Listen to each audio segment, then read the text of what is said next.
O ministro do STF, Gilmar Mendes, determinou que a Justiça do Rio de Janeiro julgue o vereador Carlos Bolsonaro pela acusação de difamar o PSOL. A decisão pede que a Justiça volte a analisar uma publicação na internet do filho do ex-presidente de 2020. Naquele ano, o vereador deu a entender em uma publicação que o PSOL tinha relação com um ataque com faca sofrido por Jair Bolsonaro. O Tribunal de Justiça do Rio de Janeiro tinha arquivado o pedido, afirmando que não se tratava de difamação. Mas o STF entendeu que a manifestação teria extrapolado a crítica e pode caracterizar difamação. Gilmar Mendes ainda ressaltou que a decisão do TJ foi uma excentricidade, porque Carlos compartilhou a publicação do blogueiro bolsonarista Oswaldo Eustáquio, que acabou condenado pelo mesmo crime, mas pela Justiça do Paraná. A CNN procurou Carlos Bolsonaro, que não se manifestou. Raquel Landim, você lembra desse episódio? Quer começar? O que o ministro Gilmar Mendes está solicitando ali, Felipe, diante o PSOL recorreu, né, pediu a manifestação do STF. O que o ministro Gilmar Mendes está solicitando à Justiça do Rio é reexamine este caso, porque tem muitos buracos na decisão de vocês. É papel do STF fazer isso, pedir que isso seja reexaminado. E, efetivamente, quando você lê as informações e pesquisa um pouco sobre o caso, há muitas lacunas. Esse exemplo, por exemplo, é gritante, né?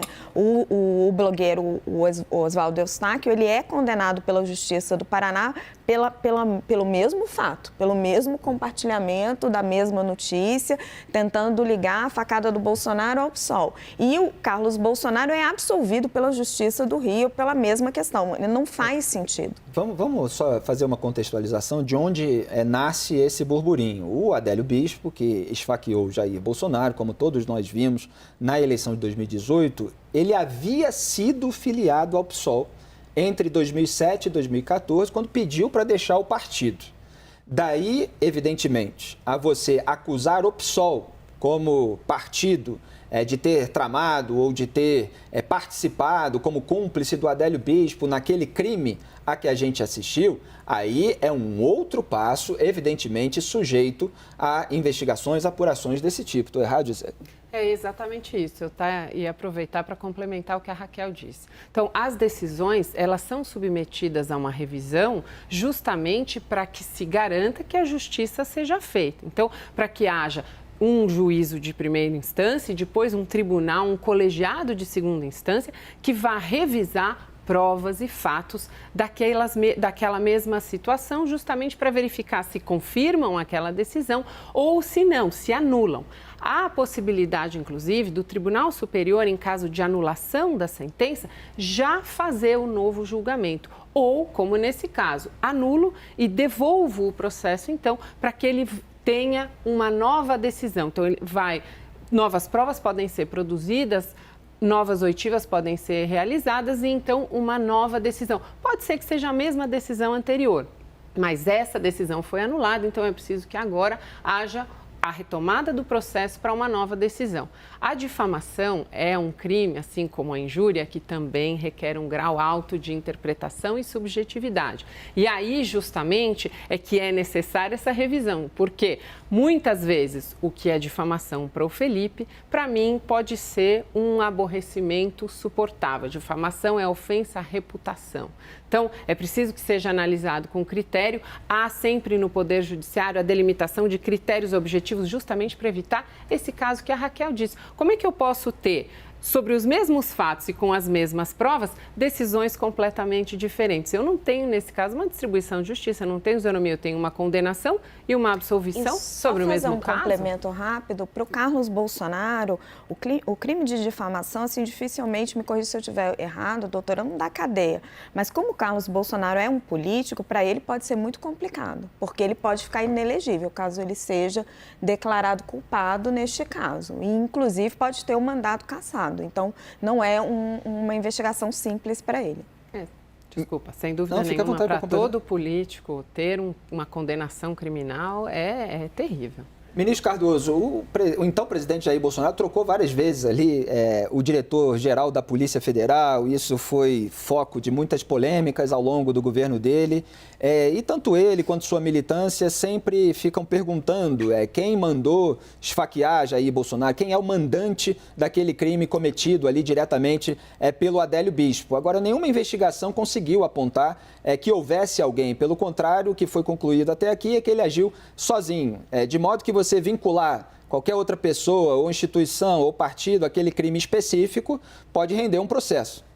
Não tem a menor dúvida disso. Houve uma investigação rigorosa e nada, nenhum indício, absolutamente nenhum elemento apontou para que existissem fatores políticos externos àquela ação, inclusive de qualquer força política, naqueles fatos.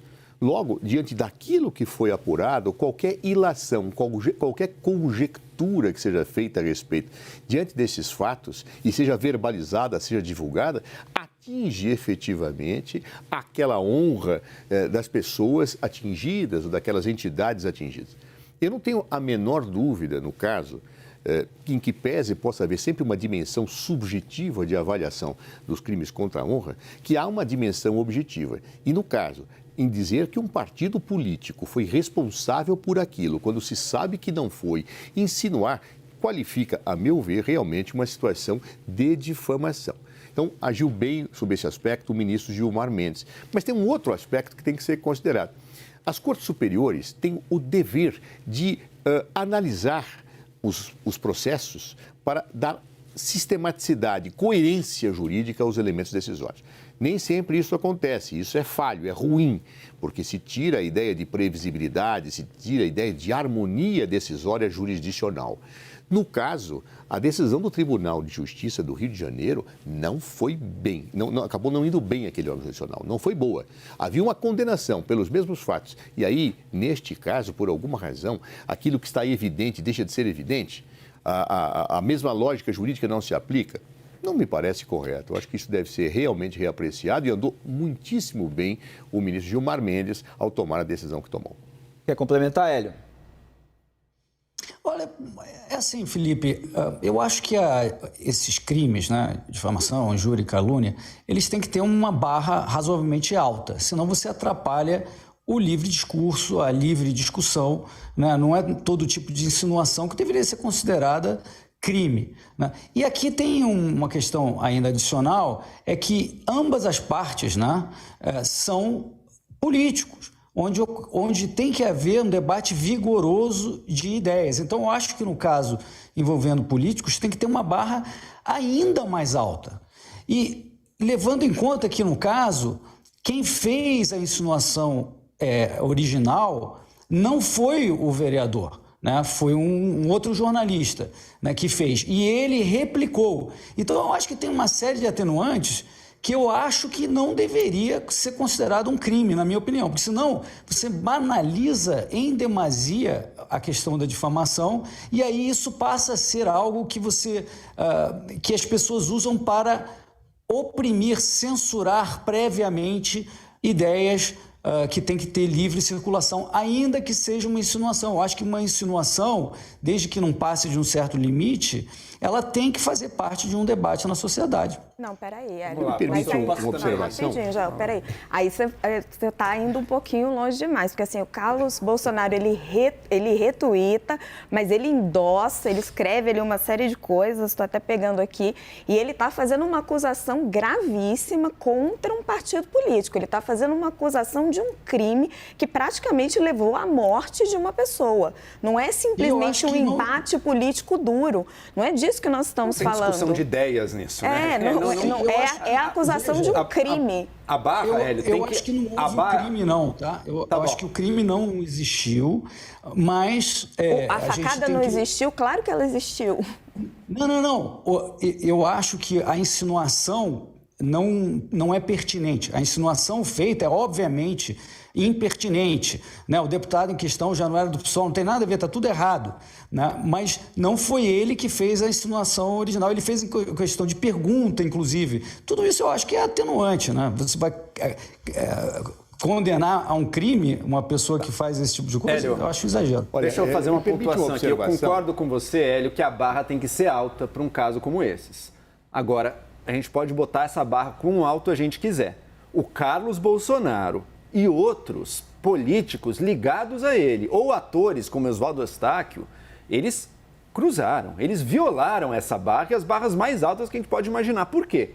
Porque, primeiro, não era nem no calor do momento do crime, era anos depois da facada do Bolsonaro, eles intencionalmente veiculam uma acusação completamente mentirosa e que sabiam ser mentirosa, acusando o Jean Willis e o partido dele, o PSOL, de estarem por trás, de terem tramado a facada contra o Bolsonaro. Se a gente tolera que um político no nosso país possa, da forma mais leviana, acusar de tentativa de assassinato um outro político, um outro partido, e não vê nenhuma conduta errada, veja só, usando toda a máquina de difusão, de ódio, de extremismo e de mentira que usaram nas redes sociais para destruir essa e outras reputações com mentiras, com acusações criminosas. Lembrando que o Jean Willis, não precisa ter simpatia com o Jean Willis, mas ele foi acusado ao longo desses anos de ter participado e mandado a facada no Bolsonaro, de ser favorável à pedofilia e depois de ter vendido o seu mandato. Ou seja, era assassinato, pedofilia e corrupção. Não é tolerável no discurso brasileiro, ainda mais vindo de autoridades, esse tipo de acusação, no caso aqui contra o indivíduo, mas não era só contra o Jean Willis indivíduo, era contra o PSOL, era contra o partido que seria o Adélio, militante do PSOL, já não era faz anos, na verdade, membro do partido. Adélio, filiado ao PSOL, não era faz anos filiado ao partido, o PSOL estaria por trás da facada. Não é tolerável esse tipo de mentira. Então, Hélio, claro, a barra tem que ser alta, o debate de ideias tem que ser livre entre os políticos e entre os cidadãos também, só que aqui não tem debate de ideias, tem uma acusação sabidamente falsa e feita com a pior das intenções por parte do Carlos Bolsonaro. Eu quero dizer que o Tribunal do Rio concorda um pouco com a minha interpretação, inicialmente, né? Vai fazer novamente o julgamento, mas achou que, neste caso, dadas todas as ponderações feitas, não era difamação, e eu concordo com o Tribunal do Rio. Ministro Cardoso pediu a palavra, diga, ministro. Do ponto de vista jurídico, pouco importa se quem fez a acusação indevida é o original ou aquele que reproduz. A tipificação vale para tudo, é a lei, está na lei. Se o Tribunal de Justiça do Rio deu essa decisão, eu não a li, mas se deu, errou. Errou feio do ponto de vista jurídico. Claro, e nesse ponto está correto o ministro Gilmar Mendes. Eu não posso dizer, só divulgou. Não. Se eu tenho uma situação que é inverdadeira, que atinge a honra de alguém, aquele que o fez deve ser condenado e quem a reproduz também, desde que o tenha feito de forma consciente em fato dos fatos que a vida coloca. Então, portanto, o crime da difamação está dado por quem participou desta cadeia, no sentido de encadeamento de fatos. Claro, não tenho a menor dúvida disso. Isso não é nem atenuante, porque atenuante implicaria não na tipificação criminosa, mas numa redução da pena. Nem atenuante isso é. A tipificação está dada e deve ser colocado com rigor a apuração e eventual responsabilização por este fato. Portanto, insisto, o Tribunal de Justiça do Rio errou e agiu corretamente o Supremo Tribunal Federal, no exercício da sua função, em corrigir esse equívoco jurídico. Alguém quer concluir rapidamente? Só para trazer uma informação para as pessoas, né? O que o Carlos Bolsonaro escreve na publicação quando ele retuita?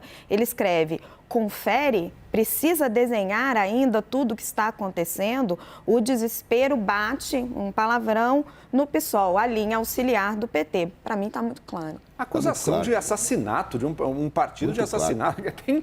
Tem, de tentativa, né? De tentativa de assassinato, é minimamente aceitável isso? Alguém acredita que isso não é uma difamação e, no caso, uma calúnia, assim, literal?